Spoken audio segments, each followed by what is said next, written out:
Hello everyone, welcome back to my channel. आज हम लोग आ गए हैं जयपुर में, तो आपको कराएंगे जयपुर की सैर। तो चलिए आप हमारे साथ और घूमिए जयपुर।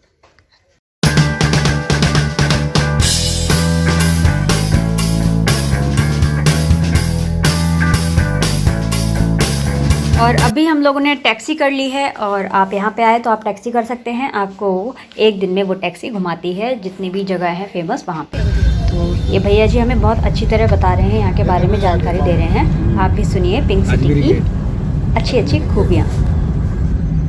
दिल्ली में भी है, यहाँ भी है। और ये 0 किलोमीटर जयपुर का इसी को बोलते हैं। अच्छा, 5 व्यक्ति के तुरंत बात है। हाँ, इसी का ये है कि अजमेरी गेट से सीधी रोड वो निकलती है ना उधर, वो सीधे टोंक जा रही है, ये सीधे अजमेर जा रही है। ये वाले जिससे पढ़ाए हैं हाईवे है इसी से, मतलब हाईवे नहीं है तो सिटी के लिए नहीं है भाई। पहले जब उस टाइम पे मैं सीधा रास्ता कौन सा है तो सीधा यहाँ से टोंक, यहाँ से दिल्ली, या उधर से सीधा आगरा। तो उधर जाओगे ना सीधा आगरा। तो हम मेन पिंक सिटी के अंदर से हमने एंट्री करी है और ये देखिए यहाँ की दीवारें इस टाइप की हैं, इसलिए हम इसे पिंक सिटी के नाम से जानते हैं। और हमने क्रॉस कर लिया है अजमेरी गेट। ये है देखिए अजमेरी गेट। यहाँ पे टोटल ऐसे ही 9 गेट बने हैं एंट्री और एग्जिट करने के लिए। क्या बोलते हैं, Ajmeri gate, Sanganeri gate, Galta gate, Gangapol gate, Singhpol gate, Zorawar Singh gate, और एक गेट फिर इसमें एक और है 9 के अलावा न्यू गेट। तो न्यू गेट का मतलब है कि वो सबसे लास्ट में निकला हुआ है, और वो गेट से निकलोगे ना तो राजा के महल से निकलता वो गेट, और वो रोड सीधे एयरपोर्ट है।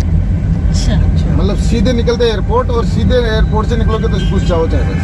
ये जो बत्ती आ रही है ना, यहाँ से इधर चलेंगे तो ये न्यू गेट है, ये न्यू गेट है। और सीधे इस न्यू गेट से चलेंगे तो सामने बड़ा गेट है, और राजा का महल में घुसने का। इससे इधर चलेंगे ना तो सीधा एयरपोर्ट आ जाएगा, बस नो लेफ्ट नो राइट। बस इसको बोलते हैं न्यू गेट, और इस रोड को बोलते हैं चौड़ा रास्ता। वैसे उसको बोलते हैं ना किशन पोल, इसको बोलते हैं चौड़ा रास्ता, क्योंकि उस समय बाद में बना था ना रास्ता, इसलिए चौड़ा बना होगा। सबसे चौड़ा यही था, उससे इसको बोलते हैं चौड़ा रास्ता। एक तो देखो पिंक कलर हो गया। ये बापू बाजार का जो नाम सुना है ना आपने, ये कुछ के लेफ्ट ले लो, ये बापू बाजार है। कपड़े जूते चप्पल हवा महल भी आ गया। तो ये गेट जा रहा है बापू बाजार और संजय बाजार की साइड। अगर आपको यहाँ से शॉपिंग करनी है तो आप कर सकते हैं। फिलहाल अभी हमारे पास टाइम नहीं है, तो अभी हम घूमेंगे और देखते हैं भैया जी हमें पहले कहाँ घुमाते हैं। तो अभी हम रास्ते में जा रहे हैं, फिर आपको दिखाते हैं जहाँ भी हम पहुँचते हैं। बने रहिए इस ब्लॉग में। से घुसते ही इसकी ये क्वालिटी है, एक तो जयपुर की सुरेंद्र जी, सब एक जैसे बने हुए हैं। एक जैसे तो है, उसमें तो कोई संदेह नहीं है। अगर इधर सामने गली है ना तो इधर सामने भी गली है। और गली का ये है मतलब कि गली दिखेगी एंड तक, ऐसे नहीं है ऐसी टेढ़ी मेढ़ी, बिल्कुल सही तरीके से बसाया मतलब स्ट्रेट गली। और वो जो गली है ना, ये गली है ना, इस गली को 9 गली क्रॉस करती है। अच्छा, जैसे ये गली है, इसको 9 गली क्रॉस कर दी, फिर जिसको ये गली क्रॉस करी इसको 9 गली क्रॉस कर दी है, इसको 9 गली क्रॉस करती है। तो मतलब सब एक सीध में सब दिखेंगी। कल जहाँ खड़े हो कोना तक सीधा दिखेगा। आप इधर देख लेना, सामने ये बंद है ना, मतलब गली फिट टू फिट है। अगर इधर भी गेट है ना चैनल का, तो इधर भी वो जगह उसकी खाली है। मैन शहर यही है देखने लायक, पुराना है। ये देख लो गली फिट टू फिट, ये पहले पुराना देख लो, एंड तक देख लो यार। बिल्कुल देखो सीधा। ऐसे बीकानेर में भी बना हुआ है। बीकानेर में भी छत में अगर खड़े हो जाओ, कोई भी गली है ना बंद नहीं है। तो जिसको हर गली को 9 गली क्रॉस करती है वो बंद नहीं होगी। और ये सब जो बरामदे दिख रहे हैं ना, इसके एक के भी ऊपर कंस्ट्रक्शन नहीं है। हाँ, ये पहले से इन्होंने कह रखा होगा। मकानों के रास्ते अंदर की तरफ है, एक भी मकान का रास्ता इधर बाहर से नहीं है। बिल्कुल एंट्रेंस। जैसा कि आप देख सकते हैं, ये जो ऊपर साइड बने हुए हैं ये सब घर हैं और इसके अंदर लोग रहते हैं। किसी किसी ने अपना कुछ होटल टाइप का खोल रखा है और कोई कोई अपना रहता है यहाँ पर। लेकिन इन लोगों को जो मेन गेट है वो इस साइड नहीं, उसके बैक साइड से इन लोगों को एंट्री मिलती है, या फिर बाहर से ही एक जीना टाइप का बना रखा है, वो वहीं से एंट्री कर सकते हैं। और ये सब मेंटेनेंस सरकार करती है, और इन लोगों के पास कोई भी ऐसी अथॉरिटी नहीं है कि इसकी तोड़ा ताड़ी कुछ भी कर सकें। तो इसलिए ये सब एक जैसा दिख रहा है और बहुत ही सुंदर दिख रहा है। तो भैया जी ने हमें बताया कि यहाँ की जो गलियाँ हैं, एक गली को 9 गली क्रॉस करती हैं और बिल्कुल स्ट्रेट, यानी कि एक गली के सामने बिल्कुल आपको स्ट्रेट सामने वाली गली दिखेगी। तो ये इस मार्केट की खासियत है, और यहाँ पे बहुत सारी दुकानें भी हैं जहाँ से आप शॉपिंग कर सकते हैं। तो आइए अब हम आपको हवा महल की साइड ले चलते हैं।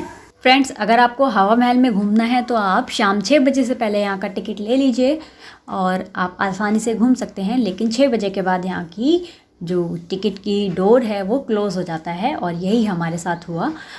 लेकिन हम आपको बाहर से दिखा देते हैं ये हवा महल। आप देख सकते हैं इसकी इमारत 5 मंजिला है और तकरीबन 953 खिड़कियाँ इसमें मिलती हैं। और इसका निर्माण 1799 ईस्वी में महाराजा सवाई प्रताप सिंह के द्वारा करवाया गया था, जो कि महाराजा सवाई जय सिंह के पोते थे। तो इसका निर्माण करवाने की एक ख़ास वजह थी, क्योंकि जो पहले की रानियां, महारानियां और राजकुमारियां होती थीं वो बाहर ज़्यादा इजीली नहीं जा पाती थीं, तो इसीलिए इसका निर्माण करवाया गया था। वो यहाँ पे आके आराम से बाहर का माहौल देख सकती थीं। और गर्मियों के समय में, जैसे कि आप जानते हैं कि यहाँ बहुत ज़्यादा गर्मी पड़ती है, इसलिए महारानियाँ इस महल में आके ठंडी हवा का आनंद लेती थीं। फ्रेंड्स, चलिए अब यहाँ से आगे बढ़ते हैं और आपको ले चलते हैं जंतर मंतर की तरफ। तो चलिए आपको जंतर मंतर घुमाते हैं।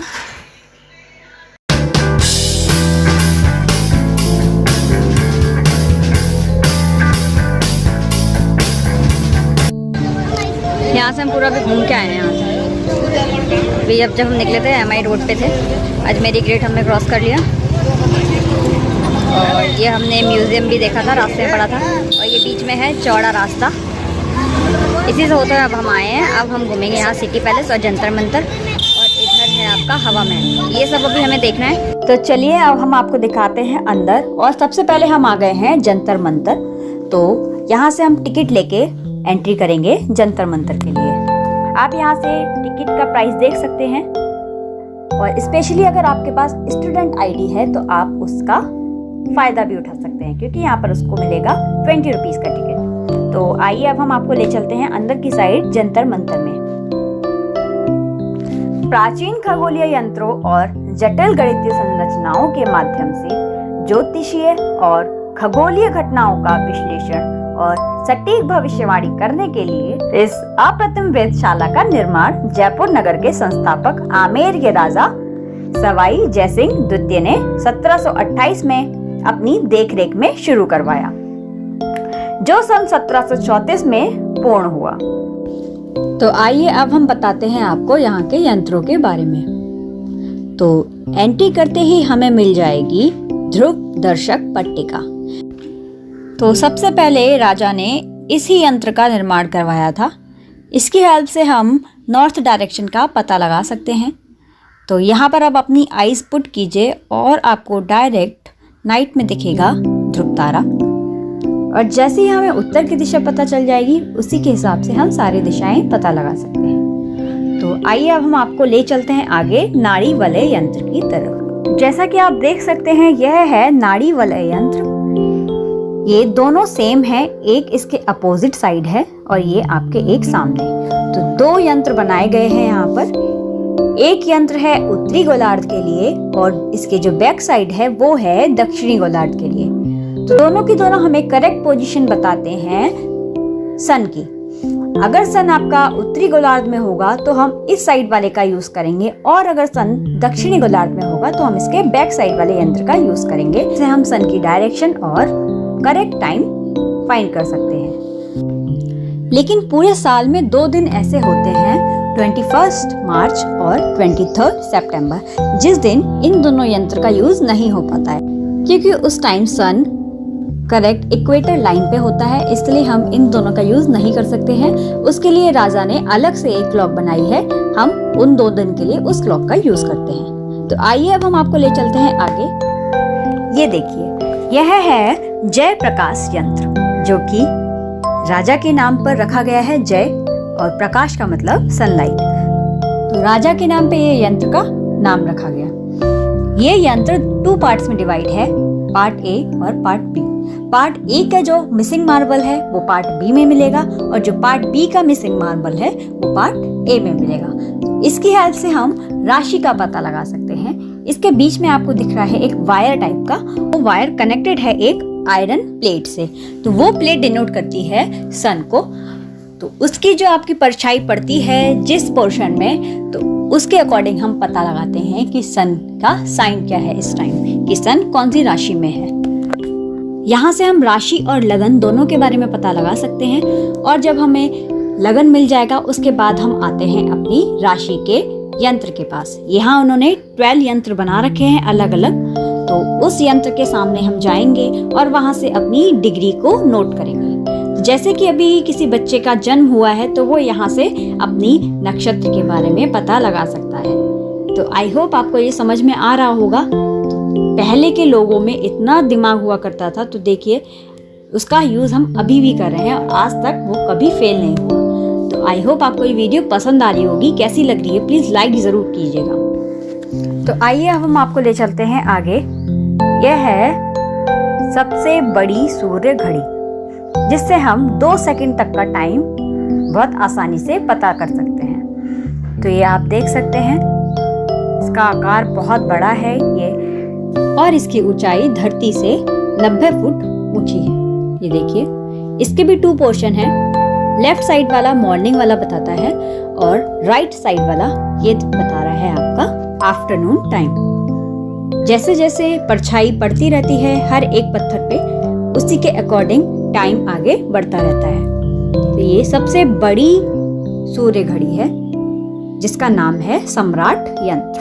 तो आज मैंने आपको दिखाया जंतर मंतर के सभी यंत्रों के बारे में। सम्राट यंत्र को विश्व धरोहर सूची में 2010 में शामिल किया गया। आई होप आपको ये वीडियो पसंद आई होगी और मैंने आपको जितनी भी नॉलेज दी हो वो आपके काम की रही हो। और लास्ट में ये है हमारा राम यंत्र।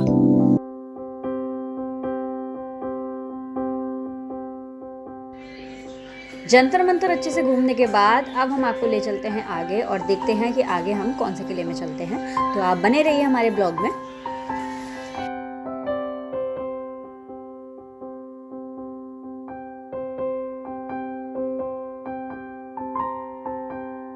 अभी हम लोग रास्ते में हैं, तो रास्ते में आप देख सकते हैं कितना सुंदर नज़ारा दिख रहा है। तो आइए आपको ले चलते हैं नाहरगढ़ किले की साइड।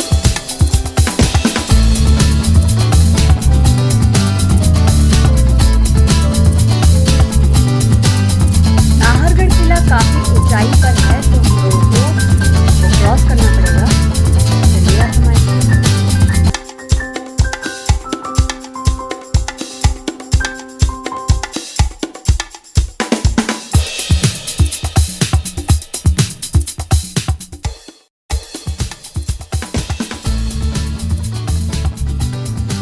काफ़ी ब्यूटीफुल सा रास्ता क्रॉस करके हम लोग पहुंच चुके हैं नाहरगढ़ किले में। तो आइए अब हम लोग एंट्री लेते हैं नाहरगढ़ किले के अंदर। गाड़ी पार्क करके हमें यहीं से पैदल जाना पड़ेगा। करीब 2 मिनट का रास्ता है ये पैदल का। तो चलिए चलते हैं। और एंट्री करते ही आपको देखिए यहाँ पर मिलेगा फ्री एंट्री। आप किस किस दिन ले सकते हैं यहाँ पर 30 मार्च, 18 अप्रैल, 18 मई एंड 27 सितंबर। इस दिन अगर आप यहाँ आते हैं तो फिर आपको यहाँ टिकट परचेस करने की ज़रूरत नहीं है, आपको यहाँ पे फ्री टिकट मिलेगा। तो फ़िलहाल हम टिकट परचेस कर लेते हैं। तो यहाँ का पर पर्सन 50 रुपीज़ का टिकट है। तो हमने टिकट ले लिया है, अब हम अंदर एंट्री करते हैं। एंट्री करते ही आपको यहाँ पे मिल जाएगा बहुत ही प्यारा सा शीश महल, जिसका आपको अलग से टिकट परचेस करना पड़ता है। अप्रॉक्स 500 यहाँ का टिकट है। अगर आप विज़िट करना चाहते हैं तो आप शीश महल में 500 का टिकट लेके आप अंदर एंट्री कर सकते हैं। और देखिए यहाँ पर कितना प्यारा सा कठपुतली का शो हो रहा है, तो उसको तो देखना बनता है।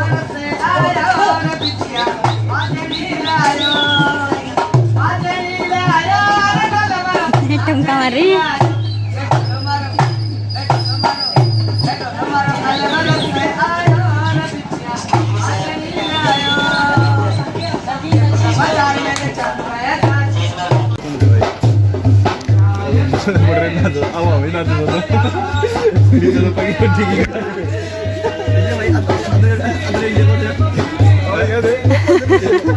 रोबोट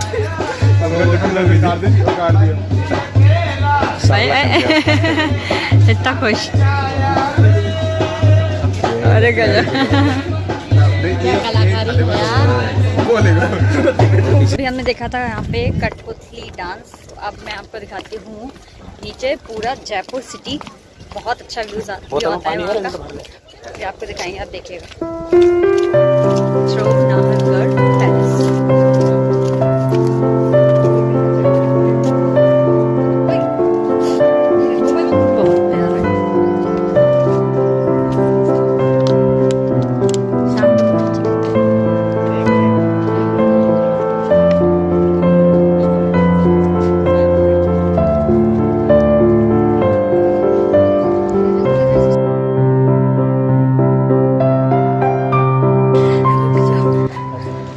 इतना प्यारा नज़ारा है कि यहाँ से निकलने का मन ही नहीं कर रहा, लेकिन फिर भी हमें जाना पड़ेगा।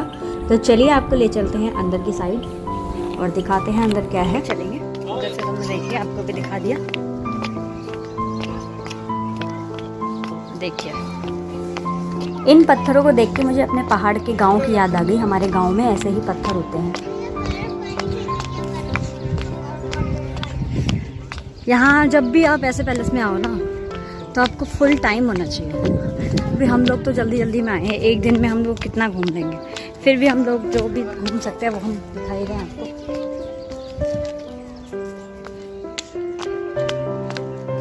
पर बहुत कम टाइम है हम लोगों के पास। तो आपको ये जगह कैसी लगी, और जो मैंने आपको व्यू पॉइंट दिखाया था वो आपको कैसा लगा, प्लीज़ लाइक और कमेंट करके ज़रूर बताइएगा अगर अच्छा। इससे पहले हम जंतर मंतर घूमने गए थे, तो उसकी वीडियो बना के हम ऑलरेडी पोस्ट कर चुके हैं काफ़ी टाइम पहले। ये वीडियो थोड़ा लेट आ रही है, इसलिए आपको लेट मिलेगी। तो अगर आपने जंतर मंतर की वीडियो नहीं देखी है तो फिर उसको आप अभी जाके देखिए, डिस्क्रिप्शन बॉक्स में मैं आपको लिंक दे दूँगी। तो चलिए आपको दिखाते हैं अंदर। ये है माधवेंद्र भवन। तो अंदर चलते हैं और दिखाते हैं आखिर माधवेंद्र भवन में क्या है ऐसा। यहाँ पे देखिए तोप रखी हुई है। एंट्री करते ही आपको गेट पे 2 तोप मिल जाएंगी। बहुत ही शानदार सी तोप हैं, काफ़ी पुरानी लगती हैं। तो अब हम अंदर चलते हैं और आप देख सकते हैं यहाँ के जो एंट्री गेट हैं वो कितने बड़े बड़े हैं।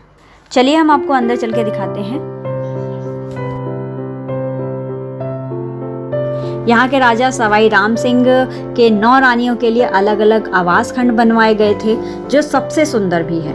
इसमें शौच आदि के लिए आधुनिक सुविधाओं की व्यवस्था की गई थी।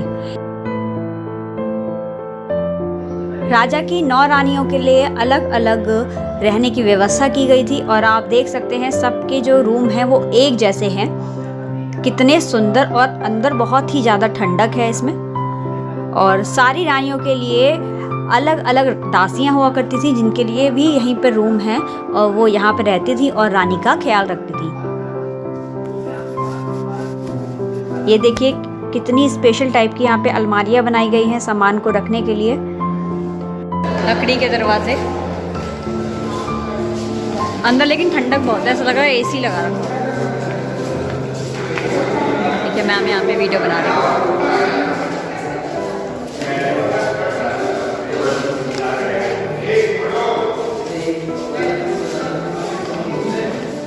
ये बैठक टाइप की है। छत ना इन लोगों की दीवारें बहुत ही प्यारी डिजाइनिंग है इन पे, तो नेचुरल और हैंड पेंटिंग।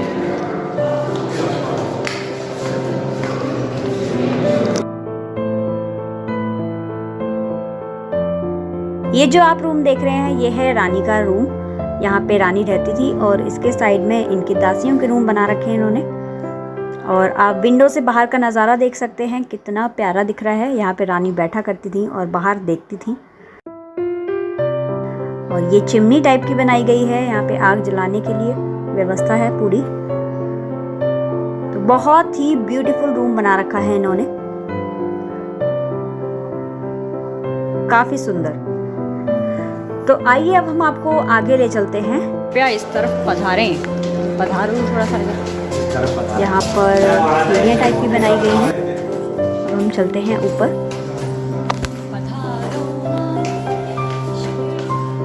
ऊपर चलते हैं हम। ये बिल्डिंग सिर्फ 2 मंजिल बनाई गई है, तो ऊपर दिखाते हैं आपको क्या है।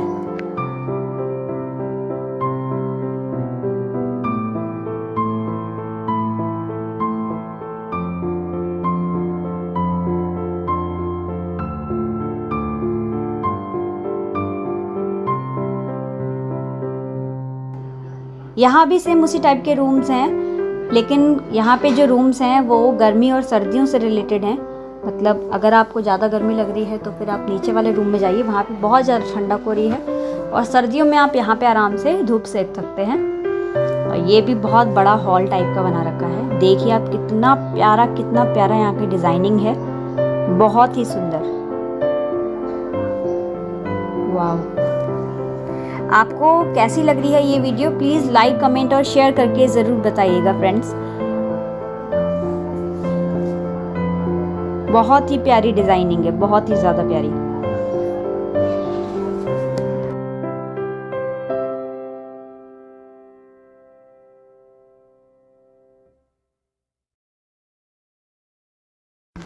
और ये है गैलरी टाइप की, और इस गैलरी में बहुत ही ज़्यादा ठंडक हो रही है। ऐसा लग रहा है कि एसी चला रखा है यहाँ पर।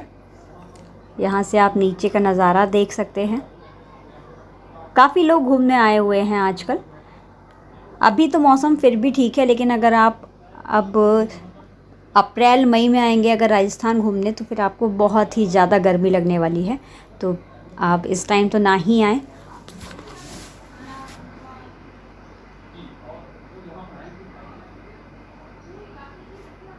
तो आपको ये महल घूमने के लिए काफ़ी टाइम की ज़रूरत है। अगर आपके पास सफिशिएंट टाइम है तभी आप यहाँ पे आइए और आराम से घूमिए, क्योंकि आपको एक महल घूमने में कम से कम 2 से 3 घंटे चाहिए, तभी आप अच्छे से प्रॉपर्ली उसे देख पाएंगे, वरना फिर आप बाहर से ही देख के और फिर चलते बनिए।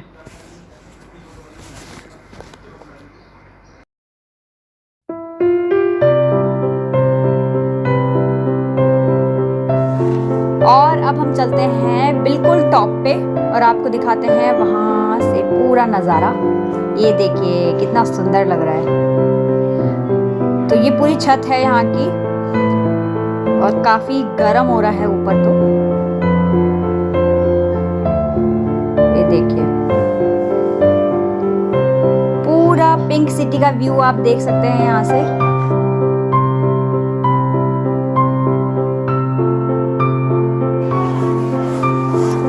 और यहाँ से देखिए आप साइड में आपको नज़र आएगा सन व्यू पॉइंट। यहाँ से बहुत ही सुंदर नज़ारा दिखता है, पूरी पिंक सिटी आपको नज़र आती है। अभी तो दोपहर के 3 बज रहे हैं, तो अभी हमें नहीं दिखेगा कुछ भी, लेकिन अगर हम शाम तक यहाँ रुकते तो फिर बहुत ही सुंदर सा नज़ारा दिखता हमें। बट कोई बात नहीं, हम आपको दूर से दिखा देते हैं। ये पूरी बाउंड्री देखिए, और नीचे पूरी पिंक सिटी।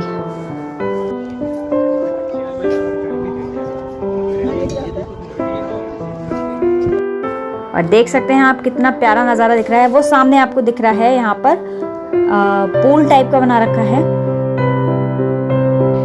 यहाँ पे आप फोटो क्लिक करवा सकते हैं, बहुत ही सुंदर लगेगा। तो फ्रेंड्स, आपको ये वीडियो कैसी लगी प्लीज़ लाइक, कमेंट और शेयर करके ज़रूर बताइएगा। और जिसने हमारा जंतर मंतर का ब्लॉग नहीं देखा है वो जंतर मंतर के ब्लॉग को देख सकते हैं, मैं लिंक डिस्क्रिप्शन में डाल दूंगी। तो चलिए आपको ले चलते हैं नीचे और दिखाते हैं। नीचे बहुत ही बड़ी बावड़ी बना रखी है।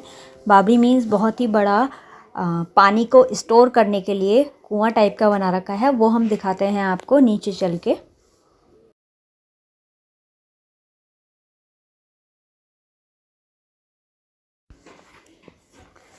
तो ये हम नीचे आ गए हैं फर्स्ट फ्लोर पे, और ये आपको इस टाइप के होल टाइप के नज़र आ रहे हैं। ये जब बारिश होती थी तो उसका पानी यहाँ पर इकट्ठा होता था, और इस होल के द्वारा वो एक बावड़ी में जाके इकट्ठा होता था।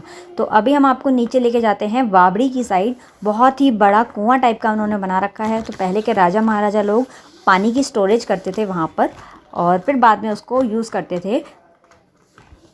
तो चलिए आपको ले चलते हैं बावड़ी की तरफ। बहुत ही बड़ी बावड़ी बना रखी है इन्होंने। यह नाहरगढ़ की ऐतिहासिक बावड़ी है। वर्षा का जल पहाड़ियों में निर्मित नालियों के माध्यम से बहता हुआ इस बावड़ी में एकत्रित होता है। नालियों के मध्य एक छोटी छोटी हौदियाँ बनी हैं जो कचरे को रोककर जल को शुद्ध करती हैं। तो ऐसे हम प्योर वाटर सेव कर सकते हैं। यहाँ पे थोड़ा सा रेन वाटर सेव है रखा है, तो आप यूज़ कर सकते हैं बाद में। फ़िलहाल जो इस टाइम पानी है वो तो काफ़ी गंदा है और इसमें देखिए काफ़ी हरा हरा हो चुका है।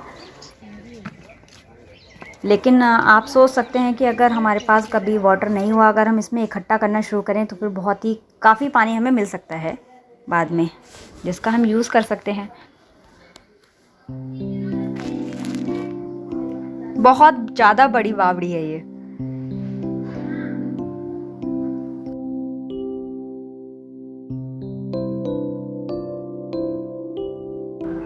फ्रेंड्स, इस किले का निर्माण सवाई राजा जयसिंह द्वितीय के द्वारा करवाया गया था और ये कहा जाता है कि इस किले का नाम नाहरगढ़ रखने के पीछे बहुत ही एक विशेष कारण है।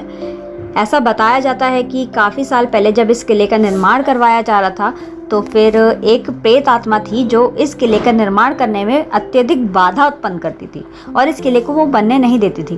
तो एक तांत्रिक के द्वारा यह बताया गया कि अगर हम इस किले का नाम उस प्रेत आत्मा के नाम पर रख दें तो फिर वो शांत हो जाएगी। तो राजा के द्वारा ऐसा ही किया गया, इस किले का नाम नाहरगढ़ रखा गया। है ना काफ़ी इंटरेस्टिंग।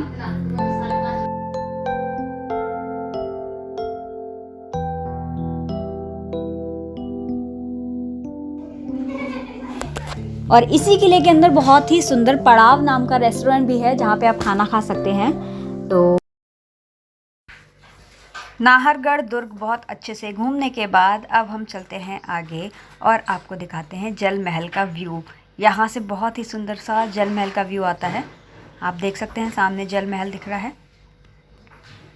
तो यहाँ से फ़ोटोज़ क्लिक करवाने के बाद हम लोग चल दिए हैं आमेर का किला देखने।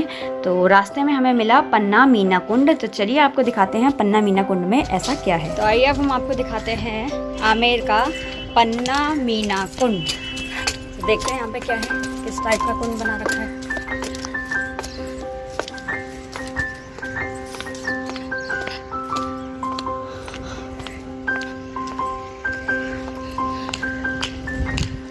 पानी नहीं है लगता है। वाओ, बहुत ही सुंदर बना रखा है इस कुंड को। देख सकते हैं आप लोग, ये बिल्कुल चौकोर बना हुआ है और इसके चारों ओर सीढ़ियाँ बना रखी हैं। इसमें करीब 1800 सीढ़ियाँ बनाई गई हैं और ये कुंड करीब 1000 साल पुराना है। फ्रेंड्स, आप ये जो लोकेशन देख रहे हैं यहीं पर धड़क मूवी का टाइटल सॉन्ग भी शूट हुआ है। आप देख सकते हैं, मैं पिक्चर नीचे लगा दूंगी।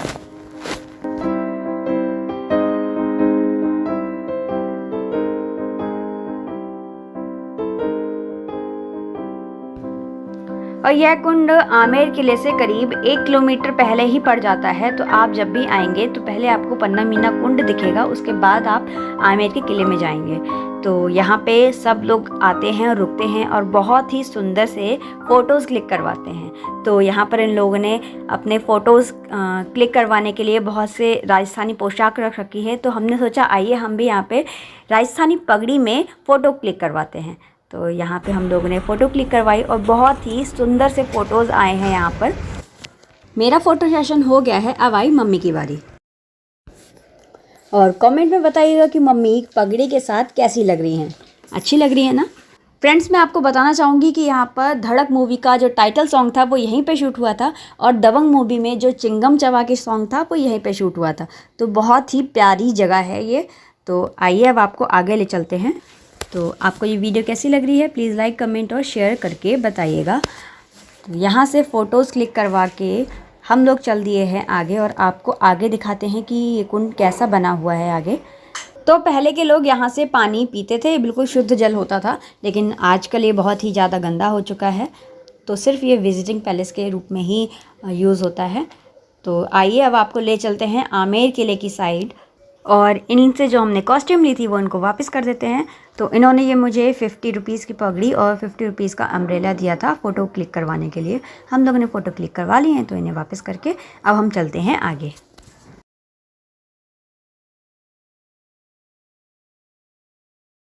और इन्होंने यहाँ पर छोटी छोटी शॉप्स टाइप की खोल रखी हैं, जो राजस्थानी जो मेन सामान होता है वो यहाँ पे बेच रहे हैं। और ये देखिए कितना सुंदर सा गाना सुना रहे हैं।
अब हम तो आइए हम अंदर चलते हैं। ये बिल्कुल टॉप पे बना रखा है आमेर का किला।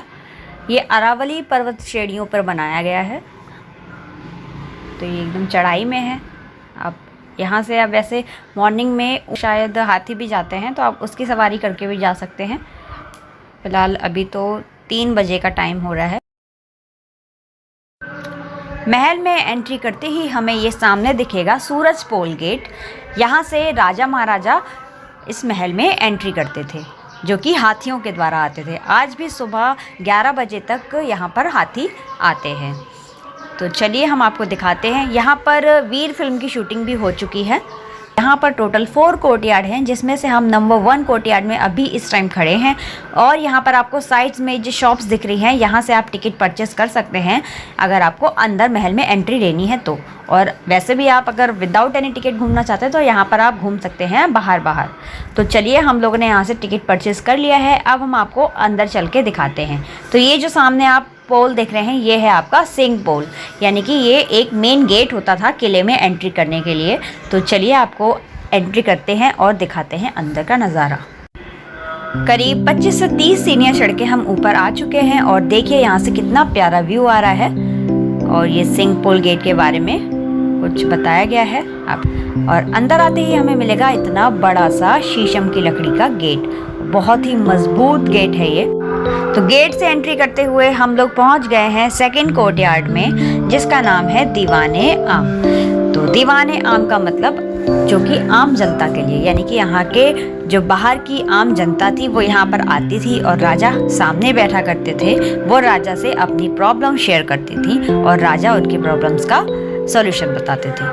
तो ये बहुत ही सुंदर सा प्रांगण बना रखा है और देख सकते हैं आप ऊपर पंछी कितने सुंदर लग रहे हैं। तो आइए इस महल के इतिहास के बारे में कुछ बातें जान लेते हैं। आमेर दुर्ग को कछवाहा राजा मानसिंह ने बनवाया था। जयसिंह प्रथम ने इसका विस्तार किया। इस किले का निर्माण लाल बलुआ पत्थर तथा संगमरमर के पत्थरों से करवाया गया था। और ये जो आप सामने पोल देख रहे हैं, ये इस पोल में ऊपर की साइड हाथी को दर्शाया गया है तथा नीचे की साइड कमल को दर्शाया गया है। काफी बड़ा प्रांगण है ये भी।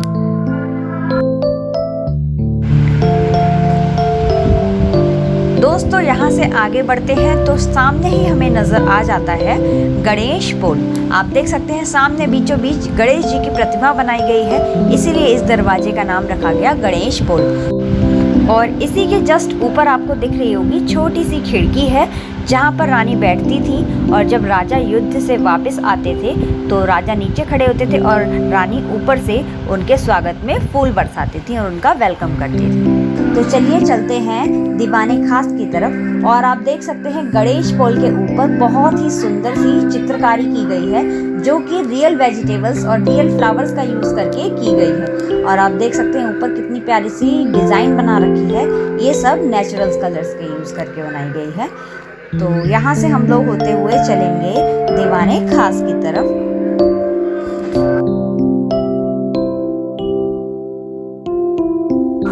फ्रेंड्स, मैं आपको बताना चाहूँगी कि सन 2013 में आमेर के किले को विश्व धरोहर में शामिल किया गया था।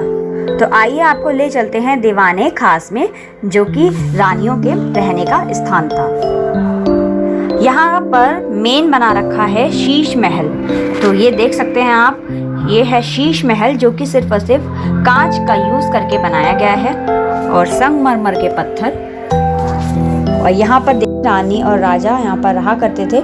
और सामने आप देख सकते हैं सिर्फ और सिर्फ कांच का यूज़ किया गया है। और शाम के टाइम यहाँ पर मोमबत्तियों को जलाया जाता था, जिससे पूरा महल जगमगाता रहता था और बहुत ही सुंदर लगता था। इसीलिए इसका नाम रखा गया शीश महल। आप देख सकते हैं ऊपर भी कितनी सुंदर सी कलाकारी दिखाई गई है। और ये ऊपर आपको जो डिज़ाइन दिख रही है गोल्डन किनारी बनी हुई, ये रियल गोल्ड की बनी हुई है। इसका यूज़ राजा सर्दियों में करते थे और यहाँ पर मशाले जला के रखते थे, जिससे कि यहाँ पर बहुत ही ज़्यादा गर्माहट हो जाती थी और पूरा ये रूम जो था वो गर्म हो जाता था। और इसी जगह पर बाजीराव मस्तानी मूवी की भी शूटिंग हो चुकी है। शीश महल के सामने आप देख सकते हैं बहुत ही प्यारा सा उद्यान बना रखा है, जिसके बीचों बीच एक फाउंटेन लगा हुआ है, जिससे कि यहाँ का वातावरण एकदम ठंडा रहता है। तो चलिए अब हम चलते हैं शीश महल के जस्ट अपोजिट साइड बिल्डिंग में, जिसका नाम है सुख मंदिर। तो आपको दिखाते हैं सुख मंदिर का नज़ारा। दीवाने खास यह है सुख मंदिर। और यहाँ पे आप देख रहे होंगे ये सामने रखी है एक व्हील चेयर, जो कि महारानियों के लिए यूज़ की जाती थी। जब महारानी किसी स्पेशल ओकेज़न पे बहुत ही भारी भरकम कपड़े पहन लिया करती थी तो उन्हें चलने में दिक्कत होती, तो वो इस व्हील चेयर पर बैठ के पूरे महल का राउंड लगाती थी और आसानी से सब कुछ देख लेती थी। तो ये व्हील चेयर महारानी के लिए यूज़फुल थी। तो आइए अब हम आपको आगे ले चलते हैं। और ये देख सकते हैं आप, बहुत ही पुराना चंदन की लकड़ी से बना प्रवेश द्वार। तो ये बहुत ही पुराना प्रवेश द्वार है। इसको पूरा पैक कर रखा है ताकि हम लोग इसको ज़्यादा हार्म ना पहुंचाएं। काफ़ी पुराना है, आप देख सकते हैं कितनी प्यारी नक्काशी की गई है इसके ऊपर भी।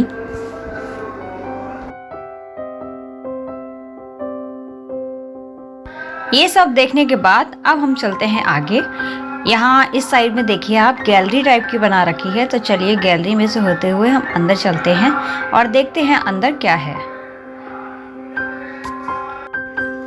तो फ्रेंड्स, गैलरी में से होते हुए हम आ गए हैं कोर्ट यार्ड नंबर 4, जिसका नाम है मानसिंह महल।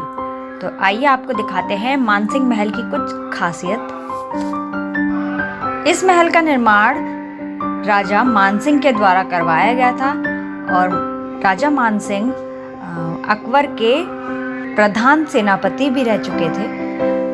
तो आइए अब हम देखते हैं अंदर की राजा की रानियों के जो महल थे वो किस टाइप के हुआ करते थे। देखिए, ये जो आप महल देख रहे हैं, ये जो रूम होते थे वो रानियों के रहने के लिए होते थे। तो यहाँ पर अलग अलग रानी के लिए अलग अलग रूम बनाए गए हैं, बट सारे के सारे रूम एक जैसे ही हैं। तो आइए हम अंदर देखते हैं कि रूम कैसा है। तो ये मेन हॉल है और इस साइड है आपका जहाँ रानी रेडी हुआ करती थी वो वाला रूम। चौखट देख सकते हैं आप, इनकी इतनी पुरानी है लकड़ियाँ इनकी, और अभी तक बिल्कुल वैसे की वैसे ही खड़ी हुई हैं। बताया जाता है कि यहीं कहीं से एक गुप्त रास्ता है जो डायरेक्ट जयगढ़ किले में जाके खुलता है। तो रानियां यहाँ रहा करती थी और इस कोर्टयार्ड के अंदर सिर्फ और सिर्फ लेडीज ही आ सकती थी। जेंट्स को यहाँ आना बिल्कुल भी अलाउड नहीं था। और यहाँ पे जितने भी सेवक थे वो सिर्फ और सिर्फ किन्नर रखे गए थे। तो ये इस जगह की बहुत अच्छी खासियत है। तो आइए अब हम चलते हैं सबसे टॉप फ्लोर पे और आपको दिखाते हैं टॉप फ्लोर से यहाँ का नज़ारा। तो आप देख सकते हैं 4th कोर्टयार्ड का नज़ारा, और यहाँ पे भी रूम टाइप के बने हुए हैं। तो आइए अब हम आपको ले चलते हैं बहुत ही स्पेशल जगह।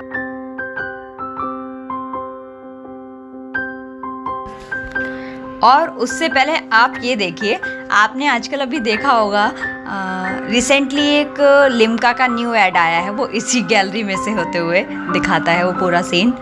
तो ये आमेर के किले में ही शूट हुआ है। तो आप देखिएगा लिम्का का ऐड जो न्यू वाला आया है अभी। तो आइए अब हम गैलरी से होते हुए चलते हैं सुहाग महल की तरफ और आपको दिखाते हैं सुहाग महल की खासियत क्या है आगे। तो इस टाइम हम लोग हैं शीश महल के जस्ट ऊपर वाले फ्लोर पे, और जो कि है सुहाग मंदिर। और यहाँ से आप पूरे महल का व्यू ले सकते हैं, बहुत ही ब्यूटीफुल सा व्यू आ रहा है। तो ये है सुहाग मंदिर, जहाँ पर एक दूरबीन भी रखी गई है। यहाँ से आप दूरबीन से देख सकते हैं। अभी तो काफ़ी तेज़ धूप है, तो अभी इतना अच्छा सनसेट नहीं दिखेगा। शाम को यहाँ पे बहुत अच्छा लगता है। तो सुहाग मंदिर में रानियाँ जब राजा लोग युद्ध पे जाते थे तो यहाँ पर उनके लिए प्रे करती थी और दीपक जलाती थी। और जब यहाँ आते थे राजा तो यहाँ से वो उन पे फूल बरसाती थी। एक ख़ास बात और है यहाँ की कि यहाँ पर सिर्फ़ और सिर्फ सुहागिन महिलाएं ही अलाउड थी। विधवा और कन्याओं को यहाँ आने की अनुमति नहीं थी। जिनके हस्बैंड अगर युद्ध पे जाते थे तो सारी महिलाएं यहाँ पर आके प्रे करती थी। तो आइए अब हम चलते हैं आगे और दिखाते हैं आपको बहुत ही सुंदर सा व्यू। ये देख सकते हैं आप, वाव। तो ये सामने आपको दिख रहा है एक उद्यान टाइप का बना रखा है इन्होंने यहाँ पर। यहाँ पर पहले राजा ने केसर की खेती करवाई थी, जो कि यहाँ पर सफल ना हो सकी क्योंकि यहाँ पर अत्यधिक गर्मी है। केसर सिर्फ और सिर्फ ठंड में बहुत अच्छा होता है। तो यहाँ पर राजा ने प्रयास तो काफ़ी किया केसर की खेती हो जाए, लेकिन वो असफल रहे। तो यहाँ पर फिर यहाँ पे प्लांटिंग कर दी गई है अभी। और आपने वो सॉन्ग सुना होगा जश्न बहारा। तो जश्न बहारा सॉन्ग की शूटिंग यहीं पर हुई है। यहाँ पर ऐश्वर्या राय बैठती थी और यहाँ पर उन्होंने पूरा गाना शूट किया है। तो आप उसे भी देखिएगा। और इसी के साथ बाजीराव मस्तानी, धड़क, वीर, जोधा अकबर, इन सब मूवीज़ की शूटिंग यहाँ पे हो चुकी है। और ये है सामने वाला पैदल रास्ता, आप यहाँ से भी पैदल आ सकते हैं। करीब 2 किलोमीटर का रास्ता है ये। जोधा अकबर मूवी का सीन यहीं पर दिखाया गया है। तो फ्रेंड्स, ये था पूरा आमेर के किले का विजिट। यहाँ पर बाहर एक शिला माता का मंदिर भी है, आप उसके भी दर्शन कर सकते हैं। उससे पहले आप ये देखिए क्या कलाकारी है। Dancer name is Anarkali. Anarkali बजाओ ताली अनारकली के लिए।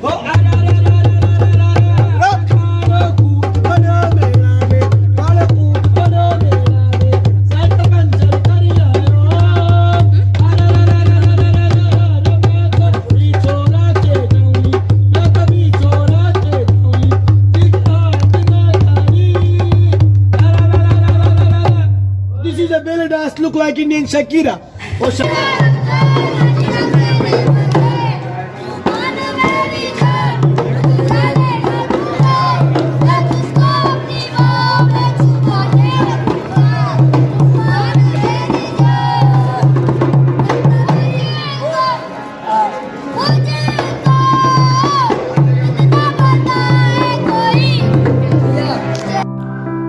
तो फ्रेंड्स, हम लोग आ गए हैं बाहर और यहाँ पर है शिला माता का मंदिर।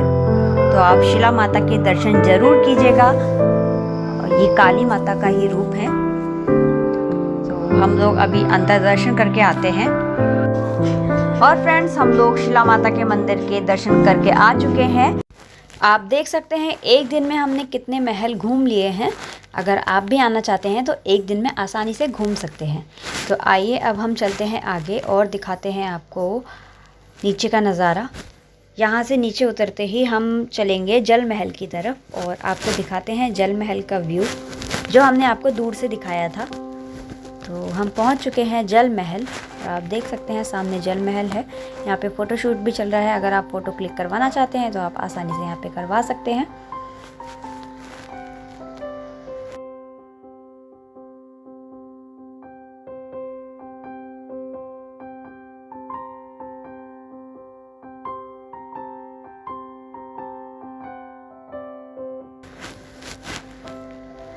और यहाँ पे शॉप्स टाइप की भी लगी हैं, तो चलिए हम लोग थोड़ी शॉपिंग कर लेते हैं।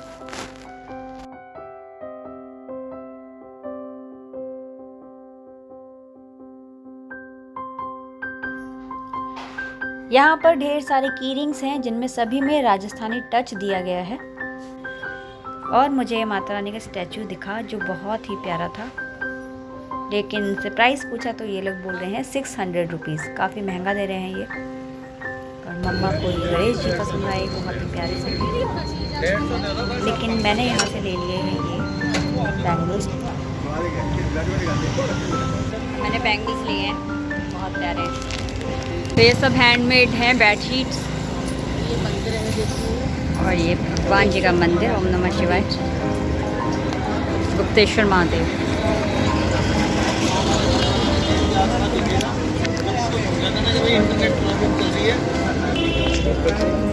इतना अच्छा कलेक्शन है। और यहाँ से मैंने ये पायल ली, बहुत ब्यूटीफुल सी, और मम्मा ने लिया पर्स।